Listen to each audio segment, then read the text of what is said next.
Hey, very well. I was just thinking about what we should do. So, have we gone up through the third move? We've worked on that pretty well, haven't we? I think. Yes? Come on, you guys are supposed to know this. How am I supposed to remember this stuff? You're the students. No, but Malcolm, we can work on any. Yeah, I mean, third, fourth, Okay. fifth. I'm. I need. I need everything, so it's fine. I mean, whatever we doesn't matter. I need You so you much. you have discovered the key to the secret to being a good Tai Chi student. It doesn't matter what you do. What matters is that every day you just absorb a little more, you absorb a little more, and slowly, slowly, slowly that happens. Um, the American way of doing stuff, which I like, I think it makes a lot of sense. It's very organized. It's very one, two, three, four, and there's something to be said for that. But the truth is, Tai Chi is so big and so complex that that's important to do that. That's kind of a foundation level, but the real stuff sort of happens on top of that, and it's just little things. And you never know when something is going to hit you, something your teacher says, something another student says, something you just realize on your own, and it just absolutely opens everything up for you. So good. You've got the right attitude. All right, let's do the first section of the form.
One more.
Kevin, how many times did we just do that?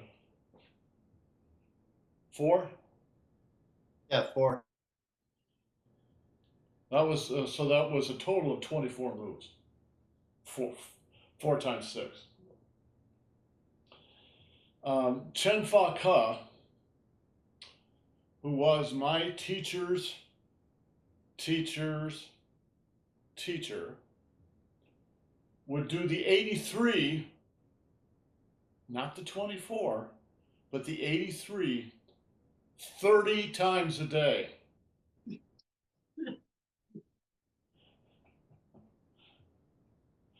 He was much faster than that, nevertheless, 30 times a day.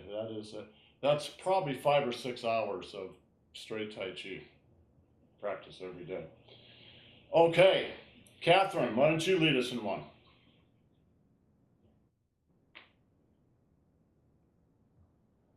Okay.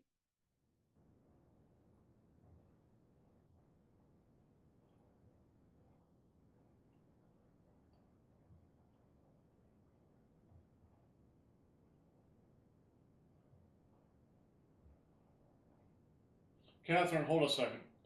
Yeah. Your feet are missing, so could you lower your camera just a little just a little bit? You have no feet.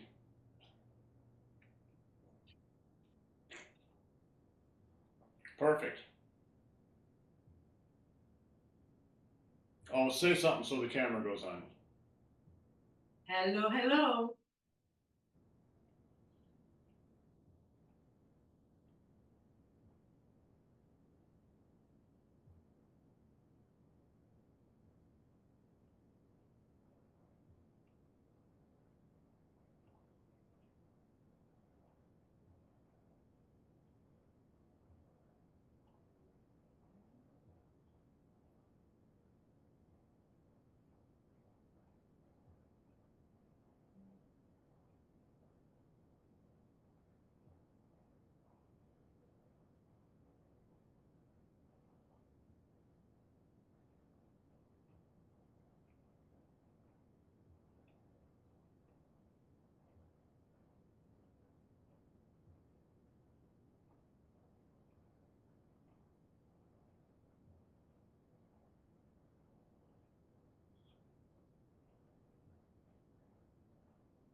Good. All right, and ran.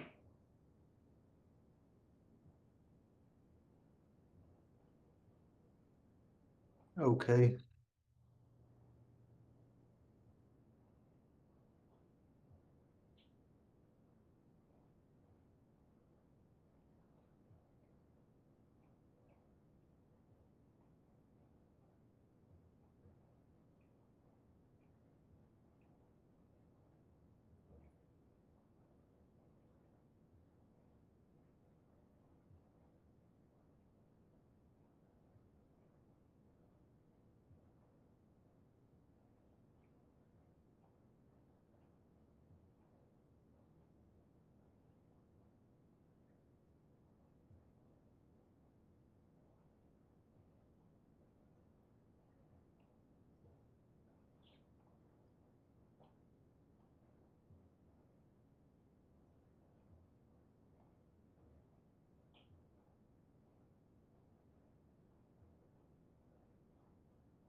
Good. Okay. Hold on. I'm gonna get my stick. I want to ask you guys a question. Suppose I was doing the stick form, and suppose, all right, as it actually is, suppose the beginning of the stick form looked like this.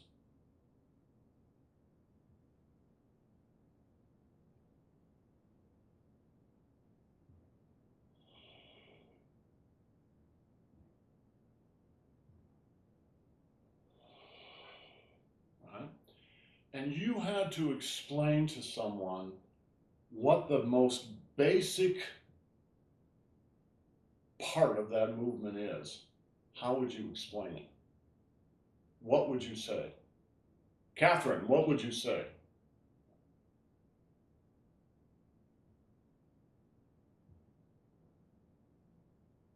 Um, can I do it once? Sure.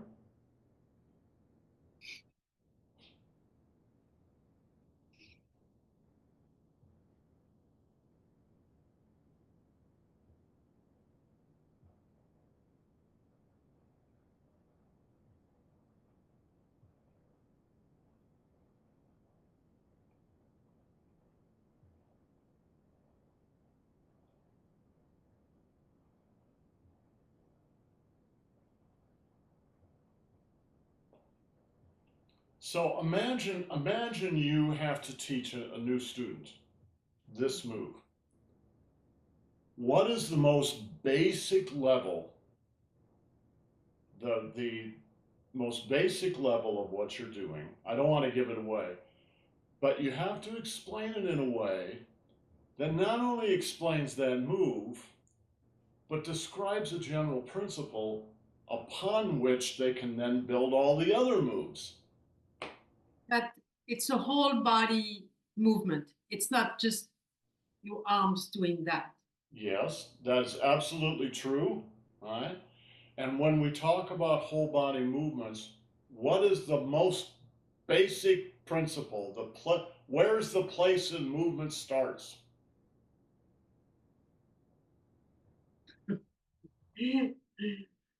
um, in your head. Well, that's true. That's true. But physically, Well, in this movement, obviously, when I start here, my chi is here, and then yeah, yes, that's true. But wait a minute. You don't start there. You start here. yeah, right. What is the number one? I'll give you a clue. It's the answer to every question in Tai Chi. Kevin, Antian. the Dantian, Yeah. the center sphere, right? If you can get a student to understand that it doesn't matter what move you're doing, it's all focused on this, then the rest of the body will come with it. Right? So when I'm doing this move, right, I'll just simplify it, right? I'm doing this move. It's not my arms doing it. It's inside. The ball is rolling inside, and that causes a wave to go through the body. So you don't have to have a stick to do that. Right?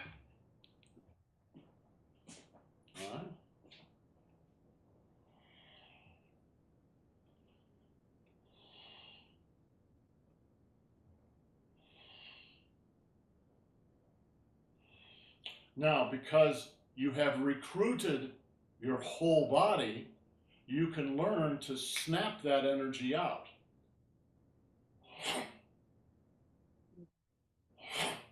And it's your whole body doing it, not your arms. Right? Okay, so the Dantian, let me get a Dantian here. So, the Dantian is rolling, I mean literally rolling forward, right? What is that circle called? Kevin, I know you know. All right? The circles are directional. They're front to back, side to side, or level. Yeah.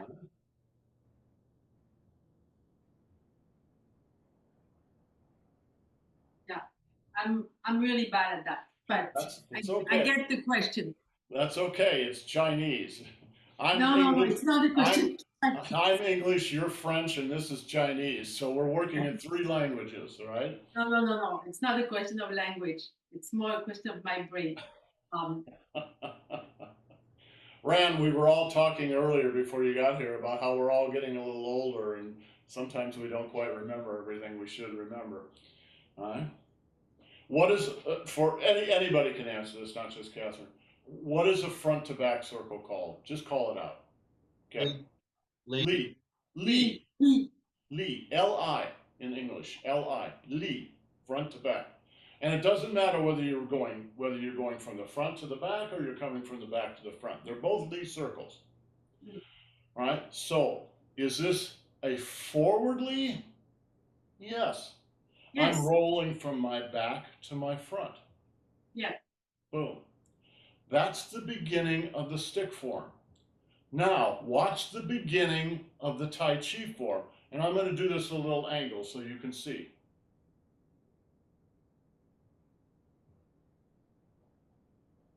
What's that? It's a Backwardly. It's, yeah, I just, in English, we just call it a reversely. Oh, reverse. Reverse. And, all right. Reversely, forwardly, reversely. That's the most basic thing you can teach a new student. Because it's actually the foundation level on which everything rests. Plus, it's a very simple schematic, so it's easy to remember. Oh, okay. Reverse, forward, reverse. Reverse, forward, reverse. When I first started teaching 15 years ago, I would teach the way that most classes are taught, where it's really all from the outside. So I would do the movement, and I would tell people to copy me. Huh? Copy me. Huh? Copy me. Copy me. And you know, that's actually a fairly complex little movement. And so they would copy, and we would do this 50 times. I'm not kidding. We would do it 50 times, and then I would stop and I would say, okay, now you do it. You, Bob, or you, Carol, or you, Ted, or you, Alice, right? Now, you do it. And they would always do it wrong. They didn't remember how many circles they were. They didn't remember the order of things. It was just a total confusion. Yeah, Kevin. Well, then you started going 3, 2, 1.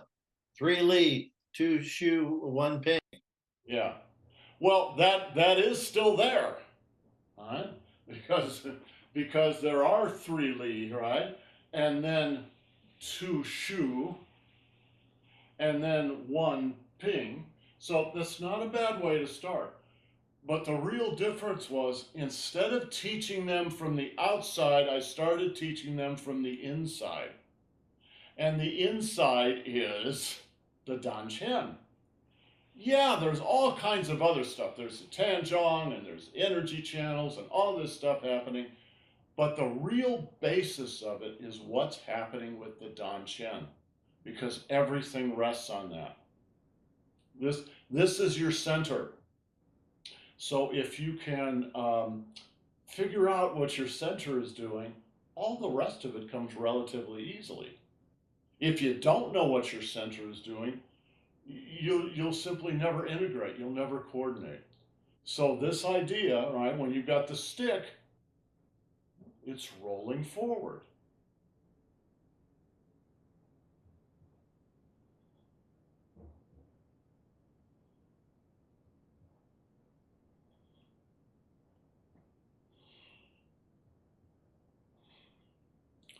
That movement is one of the basic movements in stick fighting. All right? Imagine there's a guy there. What's that movement? Right up under his nose. All right? It's the center of the stick. Boom. All right, so it's rolling. Rolling. Very simple. The whole rest of your body at the beginning can just relax. Just relax. All right? All you got to do is roll this.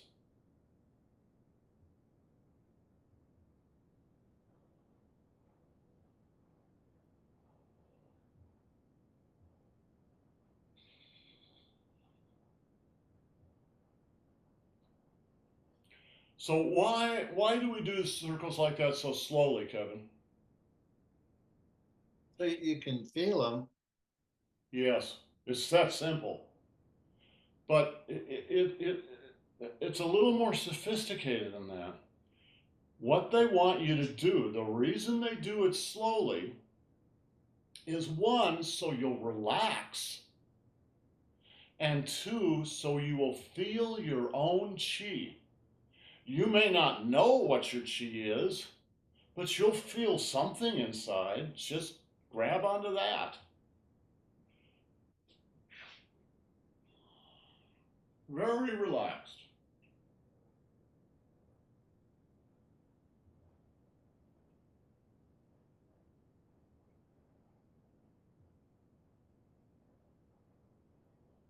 Forwardly circle.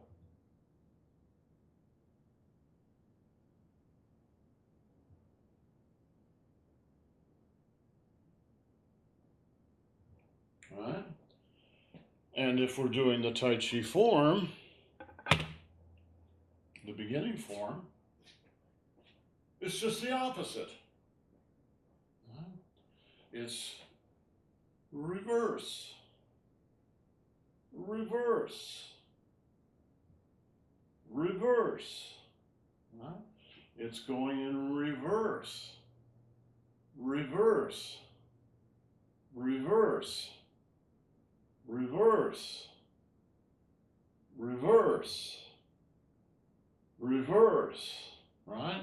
Belly rolls, reverse, reverse, reverse, reverse. And we call them belly rolls, but what they really are is reversely circles.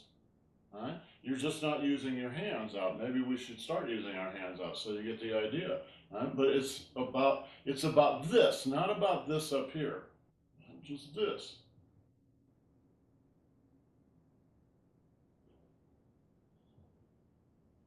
Now you're rolling that ball. Or forward.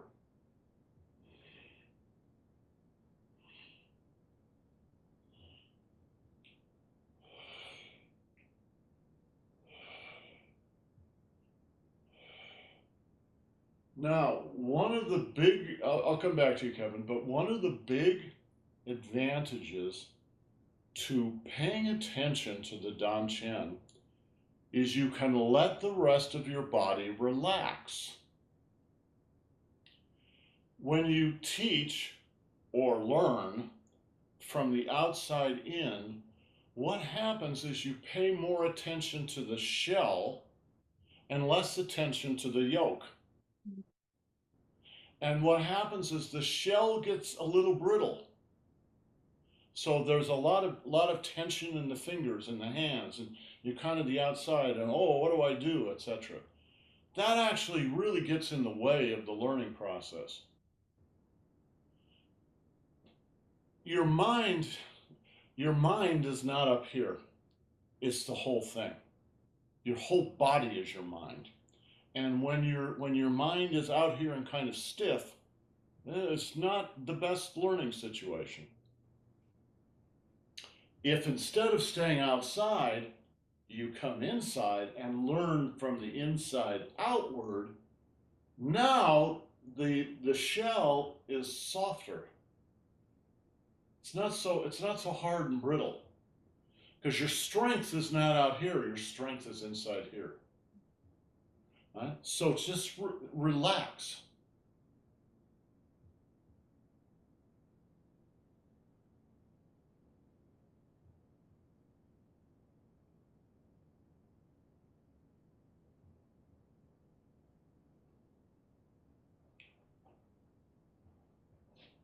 How many of you have ever been to a professional masseuse?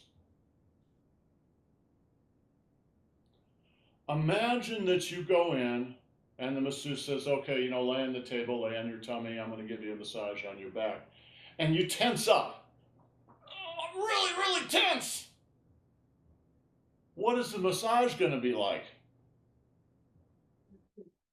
The masseuse is going to want a big tip. That's good. But you can imagine if somebody's all tensed up, how do you massage them? You can't. It's like there's armor. It's like there's armor on the outside of the body. All right? So you can't do that. You can't do it in Tai Chi either. All right? You want the outside. When you go into a masseuse, you want to be comfortable, warm, and relaxed. This is somebody you know, is somebody you trust, so you don't mind them touching, and you can just relax and soften up You soften up. Oh, now they can get down in there and really work your muscles. It's the same thing in Tai Chi. Now, I don't mean it's like sloppy relaxed. It's not like that. It's much more like a cat.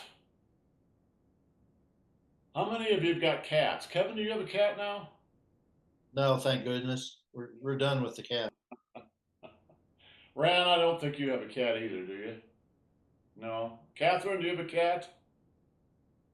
I had one. Well, you know what cats are like then, right? They're very relaxed.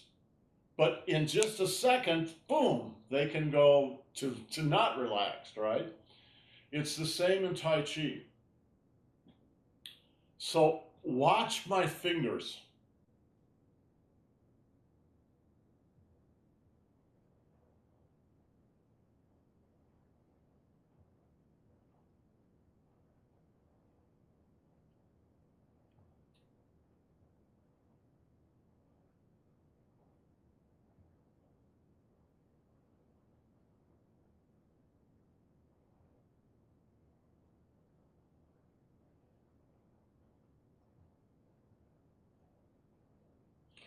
So your fingers is sort of like you become the masseuse. Your fingers are not always they're not dead, they're alive, right? And they're not always hard. Sometimes they get a little harder, sometimes they get a little softer. And your hands, your fingers work. Right? Watch.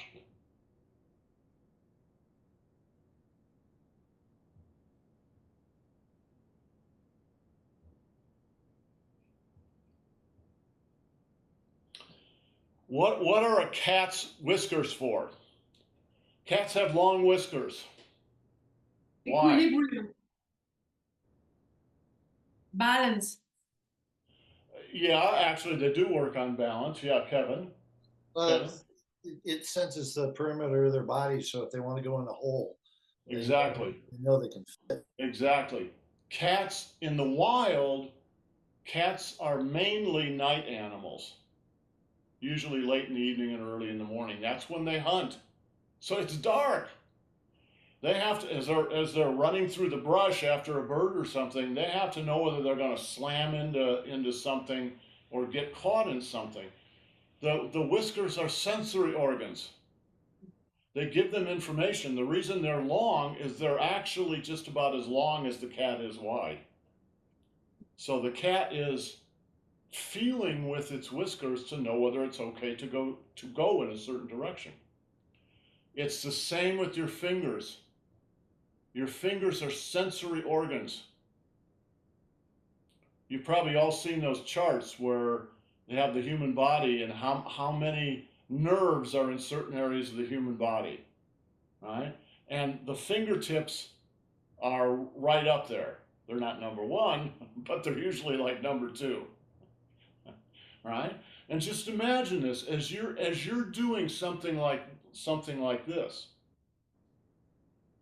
you're feeling.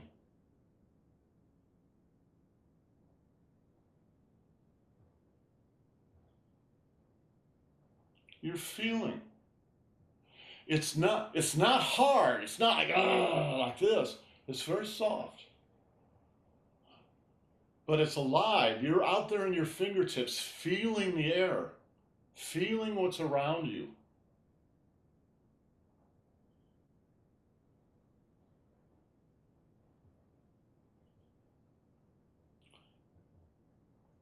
Yes, Catherine. Good.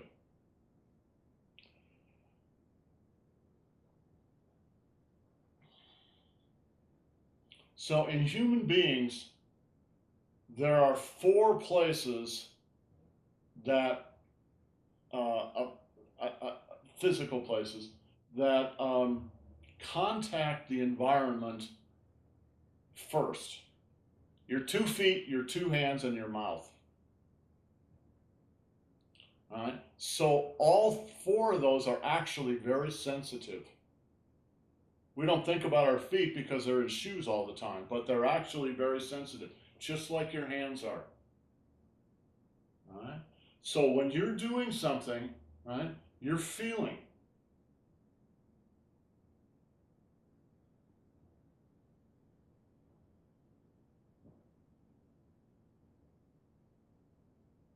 feel.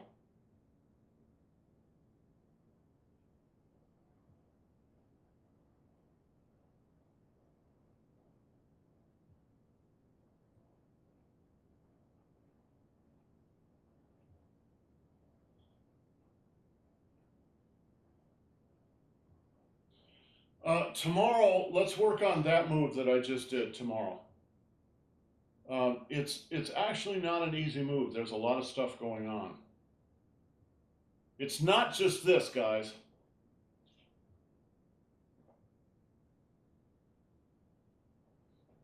That's not it. There's a lot of stuff going on.